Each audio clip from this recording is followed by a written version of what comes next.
Well, Kelly, Democrats are debating a laundry list of potential tax increases as they search for ways to pay for their upcoming $3.5 trillion spending package. Now, I got a copy of the changes under discussion, and they include some familiar provisions like raising the corporate tax rate, though it doesn't specify whether that would be to 28% or to something lower like 25%, establishing a minimum corporate tax of 15%, and reforming the international tax code. However, there are some new ideas as well, including an excise tax on companies that buy back their stock, though it doesn't say what that rate would be. There's also a new tax on corporations in which CEO pay exceeds average worker pay by a certain amount. That's something Senator Bernie Sanders has proposed multiple times, and a requirement for billionaires to pay taxes on unrealized gains on publicly traded assets like stocks. The document says that provision would apply to about 600 people, but raise hundreds of billions of dollars. There would also be a cap on what Democrats are calling mega retirement accounts. It would require distribution if an IRA exceeds a set threshold. Now, not all of these provisions are of equal weight. The document includes the potential for an excise tax on plastic, for example, as well as a carbon tax, which the Biden administration had previously opposed.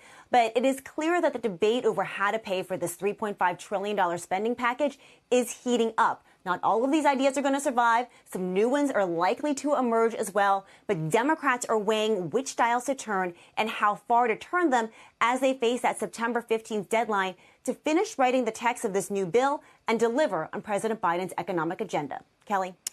Looking through some of these items, Elon, as we are learning more about them, the stock buyback excise tax, for instance, would apply to publicly traded corporations that buy back a significant amount of stock to reduce the benefits of tax arbitrage compared with dividends and stock price game playing. Alternatively, they say they can treat buybacks as deemed dividends to all shareholders. So this would be a pretty big deal. And this, like you said, is just one of dozens of things under consideration here. Would you say this is the first fleshed out picture we're getting of how the $3.5 trillion budget would be paid for? And this doesn't list which ones would contribute which dollar amounts to get us to that total.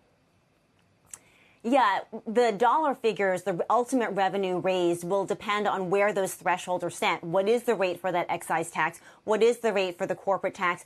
And which number of these items you would have to put into the pie in order to raise that $3.5 trillion number. So one of the things that was surprising about this list is that it went beyond what the Biden administration had previously proposed in terms of its menu of options to pay for the spending package. So there are a lot of different ideas under discussion because Democrats are trying to find that compromise that can get enough all 50 Democrats on board with this plan, but yet not necessarily alienate some moderates like Joe Manchin. So you might have to do some unconventional provisions in order to make that happen. Yeah, Manchin just publishing that op-ed in the Journal saying this was too far, and a lot of people think they're just going to walk it back a couple $100 billion, but we'll have to still see which of these would be required to pay for that if that becomes important.